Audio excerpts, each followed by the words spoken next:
Praise the Lord. கர்த்தரும் இரட்சகருமாகிய இயேசு கிறிஸ்துவின் இனிதான நாமத்திலே வாழ்த்துகிறேன். கர்த்தர் உங்களை ஆசீர்வதிப்பாராக. இந்த இனிய நாளை காண செய்த தேவாதி தேவனுக்கு ஸ்தோத்திரம் உண்டாவதாக. லூக்கா எழுதின சுவிசேஷம் 13வது அதிகாரம் 12-13 வசனங்கள். இயேசு அவளை கண்டு தம்மிடத்தில் அழைத்து, ஸ்திரீயே, உன் பலவீனத்தினின்று விடுதலையாக்கப்பட்டாய் என்று சொல்லி அவள் மேல் தமது கைகளை வைத்தார். உடனே அவள் நிமிர்ந்து தேவனை மகிமைப்படுத்தினாள். இங்கே 18 வருஷமாய் பலவீனப்படுத்தக்கூடிய ஒரு ஆவியை கொண்ட ஸ்திரீ ஜெபாலயத்தில் இருக்கிறார்கள்.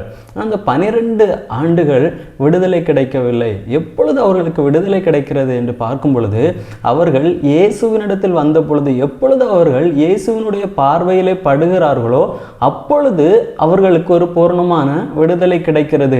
இப்போ இயேசுவினிடத்தில் வரும் பொழுது ஒரு பூர்ணமான விடுதலை கிடைக்கிறது. நாம மார்க் எழுதின சுவிசேஷம் 8வது அதிகாரத்தில் 22 முதல் 25வது வசனம் வரைக்கும் வாசிக்கும் பொழுது, இங்கே ஒரு பிறவி குருடனை இயேசு கிறிஸ்து அழைத்து கொண்டு போய் உமிழ்ந்து கண்களை தொட்டு, எதையாவது காண்கிறாயா என்று கேட்கும் பொழுது அந்த மனுஷன் சொல்லக்கூடிய வார்த்தை, மனுஷரை மரங்களைப் போல காண்கிறேன் என்று சொல்கிறார். உடனே இயேசு கிறிஸ்து சரி எதையோ ஒன்று காண்கிறானே என்று சொல்லி விட்டுவிட்டு போய்விடவில்லை.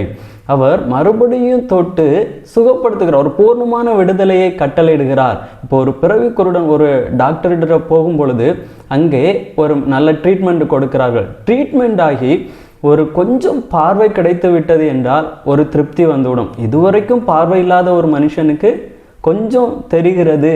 ஆனால் இங்கே இயேசு கிறிஸ்து கொடுக்கக்கூடிய விடுதலை என்பது அந்த கொஞ்சம் மனுஷரை மரங்களைப் போல காண்கிறேன் என்று சொன்ன உடனேயே அவருக்கு திருப்தி வரவில்லை.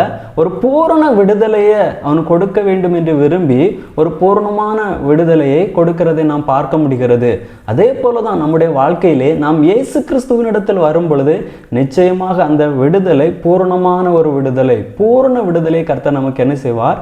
நிச்சயமாக தருவார். நாம் இயேசுவினுடைய பார்வையில், இயேசுவினுடைய சமூகத்தில் வரும் பொழுது அவர் நமக்கு தரக்கூடிய விடுதலை ஒரு மெய்யான விடுதலை, பூரணமான விடுதலையாக இருக்கும். இயேசு கிறிஸ்துவினிடத்தில் வாருங்கள், அவர் நிச்சயமாக உங்களை பூரணமாக விடுவிப்பார்.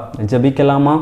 நல்ல தகப்பனே, உம்மை நன்றியோடு உம்மை துதிக்கிறோம், உம்மை ஸ்தோத்திரிக்கிறோம். அப்பா, உம்முடைய சமூகத்தில் வருகிறவர்களே கர்த்தர் நீர் பூரணமான ஒரு விடுதலையை கட்டளையிடுகிறவராக இருக்கிறீர். பூர்ண விடுதலை கொடுத்து நடத்துகிற ஒரு கர்த்தராக இருக்கிறீர் தகப்பனே. உம்மிடத்தில் வருகிற ஒவ்வொருவரும் பலப்படுத்துவீராக பூர்ண விடுதலைகளை கொடுத்து உம்முடைய நாமத்தை மகிமைப்படுத்தும்படியாய் ஜெபிக்கிறோம். உம்முடைய நாமம் மகிமைப்படட்டும். இயேசுவின் நாமத்தினால் ஜெபிக்கிறோம் நல்ல பிதாவே, ஆமென்.